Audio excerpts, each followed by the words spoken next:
your question is quite interesting.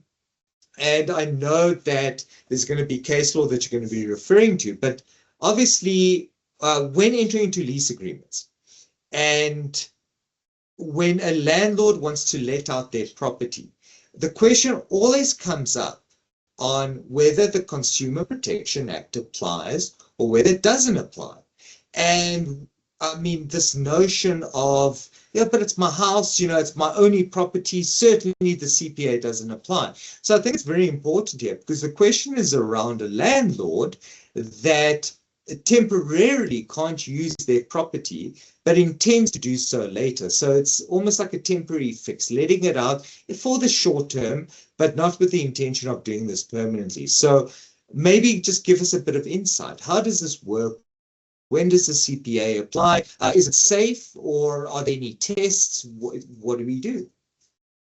Perfect. So we've talked about the Consumer Protection Act a lot on this particular channel. And generally, we focus on something like Section 14, which relates to fixed-term lease agreements. And we do our best to try and give you guys bite-sized information, make it palatable for you. But the truth is about the Consumer Protection Act that even though we try and give it to you in a nice format, it's a lot more complicated. And the Act is a lot wider than sometimes we deal with on this particular channel. And this is where the question comes in today, where someone is leasing out a property, they're not really using it for a consumer purpose. So they're trying to avoid the provisions of the Consumer Protection Act by saying that they're not using it in the ordinary course of business in the circumstances. And that's why they're trying to avoid the Consumer Protection Act in the circumstances. And there is a recognition within the Consumer Protection Act where someone is doing something that's not in the course of their business, the Act should not actually apply to them. So in our particular circumstances, we're talking about services. When you are providing a lease property to someone, you are providing a service, and there is a recognition you're supplying a service, and there's a recognition within the Act that supply must relate to an ordinary course of business in the circumstances. The Consumer Protection Act is not going to apply to circumstances where you're not doing this for a business purpose, okay? Because that's what the Act's trying to deal with. So now we get many questions about, well, what does that mean? What does in the ordinary course of my business mean?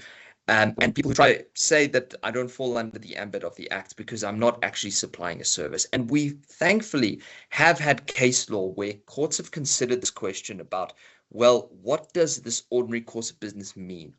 And there is case law where in a particular stated case, there are parties who had a rental, they were in the process of determining whether they wanted to, in fact, immigrate from the country or not. And in this particular case, they'd gone to Australia, but they weren't convinced that they were actually going to vacate or leave the country. And so what they did is during that interim period where they had merely gone to Australia to go see whether this is something they wanted to do, they decided they were going to rent out their home. Okay, so this is not another property that they had been renting out for a long period. This was the home that they had lived in while they were in South Africa. They decided instead of just leaving the home there, they would rent it out for this interim period while they were outside of the country. So it was by no means a permanent thing that they were doing. They still had the intention of coming back after they had decided, and this was something that they had used as their home. And in these particular circumstances, the court actually made the determination that once you look at the intention of the parties in those circumstances, it was clear that they were not intending to actually use this property for a business purpose. The purpose that they had rented out the property was just to put someone in occupation of their premises on a temporary basis while they were in the process of seeing whether they would like to immigrate or not. And on that basis, the Consumer Protection Act did not actually fall under the definition of a service that they were using in the ordinary course of business. Okay, so what's important to know about this is it requires a specific set of circumstances, okay? It's a very specific set of circumstances in this case that they could demonstrate that they weren't doing this as an ordinary course of business. Most of our clients, most people entering into lease agreements, you're not going to fall into this very specific set of circumstances. And this is why we try and make Section 14 a bit palatable and say you need to consider it without dealing with this.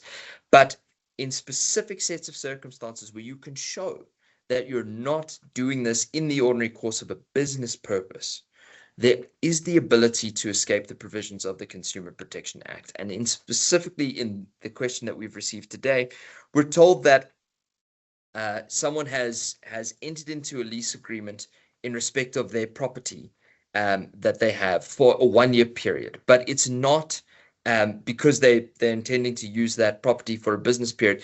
They just happen to be renting, and their lease periods, they don't want to terminate early. This is the balance of the lease period that they have before they move into their particular property. And so can they avoid the provisions of the Consumer Protection Act? Now, I'm not going to espouse any conclusion on the particular matter because, as all things are, it depends on the circumstances. But I can say that the facts that are given in this particular case, there may well be an argument to say that this is not actually in the ordinary course of business. This person's buy the property, they're intending to live in that particular property, and what they are doing is they are, instead of terminating their existing lease agreement that they had at the time they purchased this property early, and obviously then incurring cancellation penalties, etc., they are simply going to let out their home that they intend to move in for a short-term period before they can themselves move in. And there's certainly an argument there to say that the Consumer Protection Act will not apply in those circumstances. Absolutely, absolutely. I agree. Thank you so much, Nick. Perfect. Thank you, Bruno. Great. And we will see you next week.